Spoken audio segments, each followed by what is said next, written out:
গত ১৩ই নভেম্বর এই সময় সংবাদ প্রকাশ হওয়ায় অবশেষে মাথা গোঁজার ঠাঁই হলো হামিদা আক্তারের।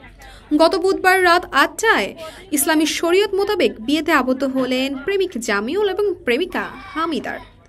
গাইবান্ধা সদর উপজেলার ২ নং মালিবাড়ি ইউনিয়নের হামিদ মিয়ার মেয়ে হামিদা একই এলাকার মঞ্জিল মিয়ার ছেলে প্রেমিক জামিউল। এলাকাবাসী জানায়, এই বিয়েটা সম্পূর্ণ হতে আমরা অনেক বেশি খুশি হয়েছি এবং দোয়া করি ওরা দুজন যেন দাম্পত্য জীবন অনেক বেশি সুখের কাটায়। মেয়ের বাবা সহ এলাকাবাসী জানায়, এই সময় সংবাদ প্রকাশ হওয়ার পর আজ আমরা অন্যদের কাছে মুখ দেখাতে পারছি। এটা সম্ভব হয়েছে এই সময়ের সংবাদকর্মী একমাত্র জাহিদুল ইসলামের কারণে। সংবাদ প্রকাশের পর বিষয়টি নজরে আনেন গাইবান্ধার সদরে দায়িত্বরত অফিসার ইনচার্জ শাহিনুর ইসলাম তালুকদার। বিষয়টি নিশ্চিত করেন এবং মেয়ের বাবা গাইবান্ধা সদরে একটি লিখিত অভিযোগ করেন সংবাদ প্রকাশ হওয়ায়।